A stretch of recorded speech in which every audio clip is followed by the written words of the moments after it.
Shiva is the Hindu god of destruction. He is part of the great Hindu trinity alongside Vishnu and Brahma. Often, he is depicted in a sitting position with his legs crossed, holding a trident in his hand. The trident is known as Trishula, and with it, this god destroys the ignorance found in humans. Around Shiva's neck, there is a Naja, one of nature's most deadly creatures. The symbolism of this neck-enwrapping cobra points to his victory over death. The god also has a third eye, which he can destroy any living being with just a simple glance. When in the form of Rudra, the god assumes his most dreadful and ferocious form.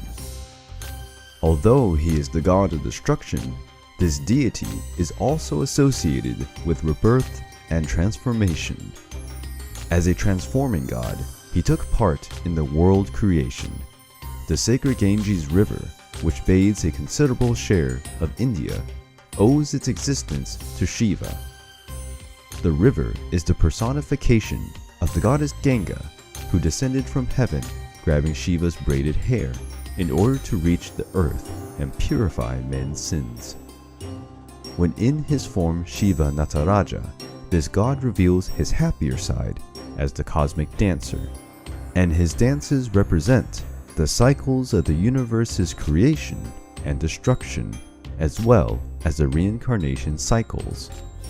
The god of destruction has the goddess Parvati as his most famous wife, who is a loving goddess and devoted mother, symbolizing fertility. But the goddess can appear as Kali, who, like her husband, is also a deity related to destruction, the grim reaper of lives. Shiva is the god of yoga, and for that reason, he is also known as the great yogi.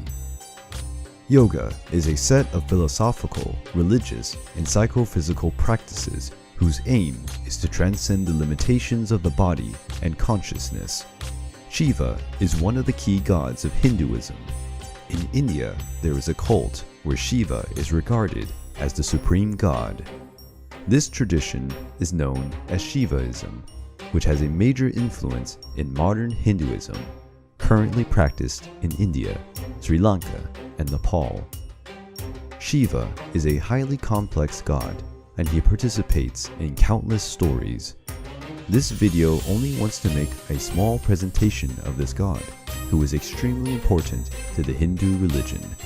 I'm currently crafting a video series with which we will extensively increase our knowledge of Indian religion, knowing its most diverse gods and heroes, along with their fascinating quests.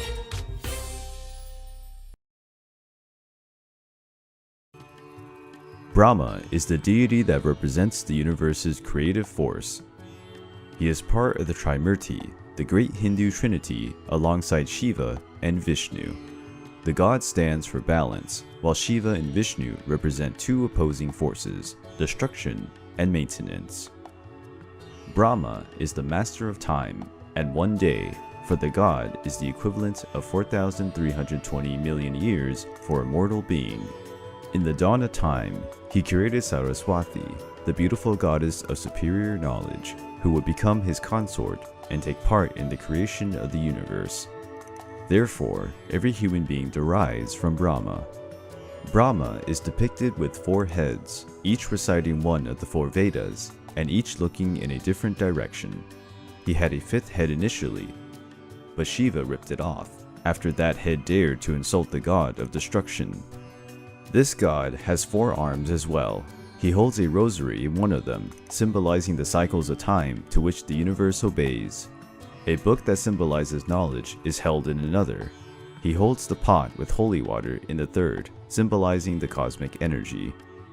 There is a lotus flower in the 4th and last hand, a symbol of the nature and essence of life. The god crosses the universe riding a divine swan. The animal is capable of distinguishing pure milk from milk mixed with water. This means the ability to distinguish good from evil. Although a prominent deity in Hinduism, Brahma only has a large temple in his honor, unlike Vishnu and Shiva, who have temples spread all over India. It is located in Pushkar, where Brahma defeated a demon with a lotus flower. The flower petals fell in that location and turned the region into a sacred place. During the Kartika Purnima festival, those who bathe themselves on the sacred lake will be freed from their sins. Brahma was expected to conduct a sacrificial rite in Pushkar with his wife, but as Saraswati was late for the arrival, the god married the beautiful Gayatri and started the ritual with a new wife. When Saraswati encountered Brahma with his new wife, she enragingly cursed Brahma. The god was now bounded to be worshipped in Pushkar only, and that is why there are no other great temples in honor to Brahma.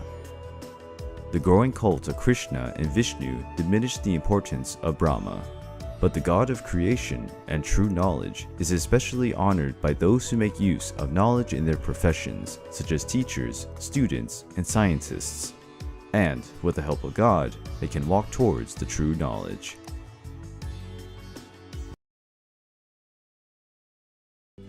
Indra, the supreme god of the Vedic tradition, is one of the oldest gods in the Hindu pantheon.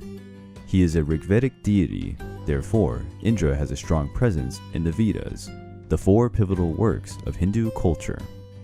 Indra is the son of heaven and earth and the twin brother of Agni, a fire-related deity. Shachi, the goddess of beauty, is his consort, and together they give birth to several descendants. Indra is the god of the sky, the seasons of the year, and the lord of lightning and thunder, but he is also regarded as the god of war, and as a warrior deity, he fought several enemies. The god fought his enemies relying on powerful lightning strikes, and due to his connection with lightning and thunder, he was also considered the god responsible for rain. Indra was an enemy of Vritra, a powerful serpent that personified drought itself. The creature blocked the course of the rivers, turning the land into a giant infertile desert. Indra fought the creature and, with his powerful lightning strikes, killed the serpent. The god tore the monster's belly and released all the waters that had been trapped. Indra's win over Vritra allowed fertility, prosperity, and happiness to spread all over the world. Indra is a god with great appetite and he loves to drink. His favorite drink is soma, made from hallucinogenic plants. Whenever he drank this ritualistic beverage, the god swelled and covered the whole sky. As a sky deity, he poured out the rain needed to preserve life. Indra is often depicted on his four-tusked white elephant known as Airavata, the lord of all the other elephants. Sometimes he is depicted parading in the skies on his golden chariot, followed by the Ashvins, the twin gods of medicine. As the centuries went by, Indra's position as supreme god began to be challenged by new emerging traditions. Deities like Shiva and Vishnu started to take the place that formerly belonged to Indra, and with this, the god's reputation decreased with the years. According to some stories, Indra felt quite upset with people who were once devoted to him and started to worship the new gods.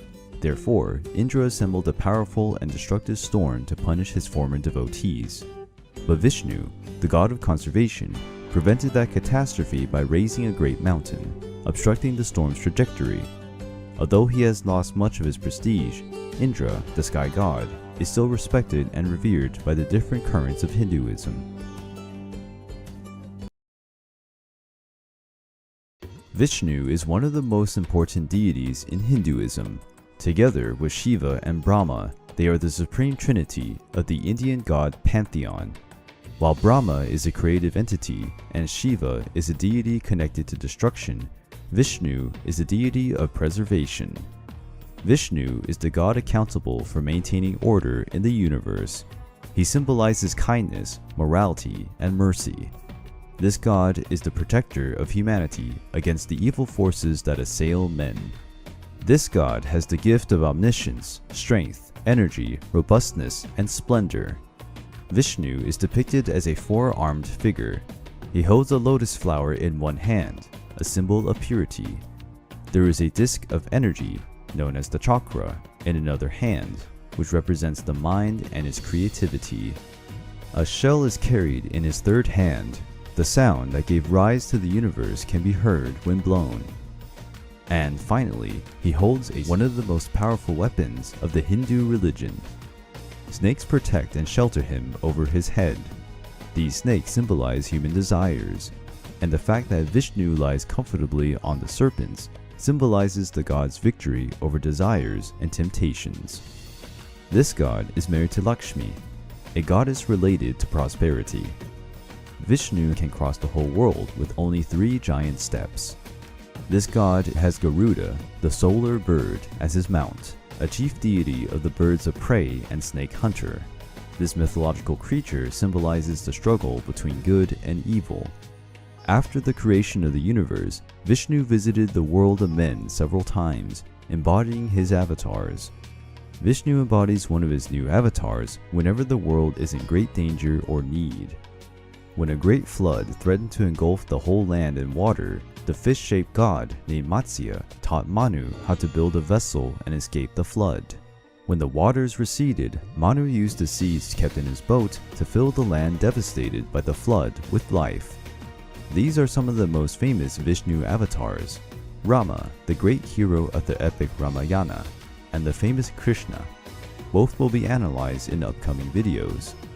Vishnu has already reincarnated 9 times, and a 10th will take place, a moment he will return mounted on a white horse to announce the end of the world.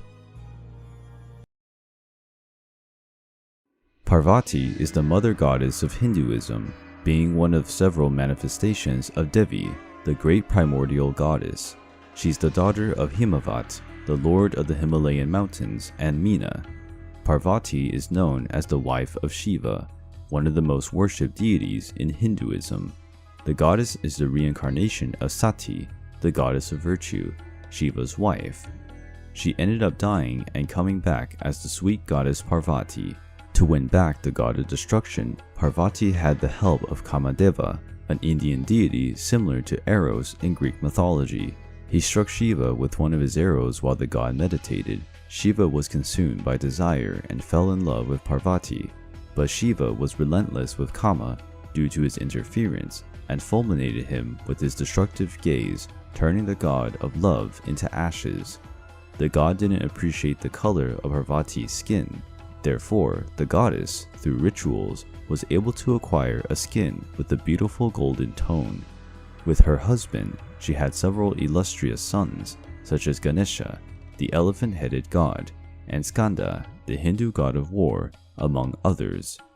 The goddess is known as the fertility goddess, the goddess of marriage, the goddess of beauty, and the goddess of love. Parvati is usually portrayed as a kind figure, and, in the arts, she is usually beside her husband, carrying her children on her lap. The goddess paraded beside her husband on his mighty lion. Despite being a benevolent goddess, Parvati may also present herself as Durga, the warrior goddess. In this form, the goddess became the most feared deity. As Durga, the goddess defeated several demons and won her fights against evil. She was so ruthless that even the other gods feared her. But she can acquire even a scarier look. As goddess Kali, she symbolizes death. Her appearance meant the imminence of death or a great disaster. Her tongue is always bloodthirsty. Therefore, in some rituals, blood is offered to the goddess to lessen her anger. Her best known story is the origin of Ganesha, one of the most worshipped gods in India. The goddess gave life to her son from the herbs, waxes, and oils that Parvati had used in his bath. When he was born, Ganesha didn't have his famous elephant head, but his first head was beheaded by Shiva. Then Shiva restored the young god's life to avoid Parvati's wrath by putting an elephant's head in the place of the former. Currently, the goddess is honored at various festivals in India. As the guardian goddess of marriage, married and unmarried women pray to the goddess for a harmonious and prosperous marriage. As a fertility goddess, she is worshipped by those who seek to reap good fruits in their work. Therefore, the goddess is a prominent figure in the period of great harvests. The images of this goddess are in various temples, especially in those dedicated to her husband Shiva. The loving, kind, and beautiful goddess Parvati is undoubtedly one of the most enchanting deities of Hinduism. Hanuman is an important deity of Hindu culture. He is a monkey god with an important role in some of the most renowned stories of Hinduism, such as the epics Mahabharata and Ramayana. Hanuman is considered the god of learning and wind. The monkey god took advantage of the favorable winds to fly through the skies at high speed. He was also a warrior god with an army of monkeys under his command. Hanuman is the son of Queen Anjana with Vayu, the god of the winds. He may have been one of the many incarnations of Lord Shiva, one of the main deities of Hinduism. Hanuman was born very hungry. Seeing the sun, he tried to eat it, though thinking it was a fruit. Indra, the god of thunder, stopped him from biting the sun, striking him with lightning. Dead, Hanuman fell from the sky. Hanuman's father was outraged by the fact that Indra had struck his son, and so the winds ceased. The absence of winds created many problems. To be reconciled with the god's father, Shiva resurrected Hanuman, and the gods made the young man an even more powerful god. The winds blew again. As a youngster, the god was impetuous and misbehaved. In his pranks, Hanuman ended up creating problems for the rishis, who were great sages of the Hindu tradition. They decided to curse Hanuman. The god then forgot the true potential of his powers. Hanuman had to go through a long process of self-knowledge to regain his potential. During this process, the god became a wiser and humbler deity. The god had several special powers, including the ability to reach absurd proportions, shrinking whenever he wished. His strength was absurd. He was able to carry one of the giant Himalayan mountains. In the epic Ramayana, which tells the story of the hero Rama, one of Vishnu's most famous avatars, Hanuman has an important role. The god was Rama's servant in his adventures, helping him conquer his crown. During these adventures, he led his army of monkeys against Rama's enemies. He also fought several demons. Hanuman's humbleness in serving Rama is represented in various works of art. The figure of the monkey god is present in almost every temple dedicated to Rama. The monkey-like god continues to be worshipped in several temples in India. Many of them are full of monkeys which, knowing they will not suffer any reprisals, cause endless mischief. Hanuman is worshipped by the humbleness of someone who seeks knowledge, and by his warlike image. Hanuman symbolizes the human mind, which is unstable by nature. It constantly changes its focus, like a monkey that jumps from one branch to another. That is also exemplified by Hanuman, who can fly from one place to another at an incredible speed. As long as it is moved by primary instincts, in an attempt to seek pleasure and avoid pain at all costs, the man's mind will not find peace. Only when he decides to scrutinize his self and seek self-knowledge will his mind reach its full potential and achieve extraordinary feats, as Hanuman did. The god is also revered in Buddhist temples, but there his accomplishments and stories are quite different from traditional Hindu tales. Hanuman is a symbol of true devotion and unconditional surrender. Therefore, he is one of the most revered gods of Hinduism. Ganesha, the elephant-headed god, is surely one of the most popular gods among the Hindu pantheon. He is a god associated with wisdom and success. But his appearance was not always like the one we know today, since the god was born with a human head. Ganesha was raised from the oils and herbs used in the cleansing of Parvati's body. Using this material, she molded a boy-shaped idol. The goddess gave life to the statue, and Ganesha emerged from it, who, at the time, still did not have his famous elephant head. Parvati raised Ganesha so that he would watch the door of her palace while the goddess took her bath. The young god was born while Shiva had left on one of his journeys, and therefore they did not recognize each other as father and son. Ganesha had a strong bond with his mother. He was always protecting her, sometimes to the point of jealousy and overprotection. While the goddess Parvati was taking her bath, Ganesha protected her mother's privacy, preventing anyone from entering the palace. While Parvati refreshed herself, Shiva, her husband, returned from his quest and wanted to meet his wife again. But when he tried to walk to his wife, the god was blocked by Ganesha. Enraged, the god ordered his son to step out of the way. But Ganesha, who had no idea of his interlocutor's identity, told the invader he would not let him take another step. Both gods quarreled, and the youngster fought bravely, showing plenty of skill. Shiva was consumed by wrath and beheaded his son. Parvati, who had heard the noise of their clash, rushed to help his son and was horrified to find him beheaded and lying on the ground. With her heart shattered, Parvati ordered Shiva to bring his son back to life, otherwise she would assume the shape of Durga, the warrior goddess, unleashing her wrath. To put an end to his wife's suffering, the god of destruction decided to restore Ganesha's life, but he needed a new head to do that. Shiva ordered his servants, known as Ganas, to bring him the head of the first beast they encountered. The elephant was the first to appear. They brought the animal's head to Shiva, who placed it on what had once been his son's head. Ganesha's life was restored, and despite his exotic appearance, the young god felt quite pleased with his exquisite looks. Together, Shiva and Parvati raised the young god, who would become one of India's most popular. This is just the origin of the story of the elephant god, copiously worshipped in India for being a divinity who removes the obstacles that prevent mortals from achieving success. Our channel has much more to talk about Lord Ganesha, since he is one of the most worshipped deities among all Hindu gods.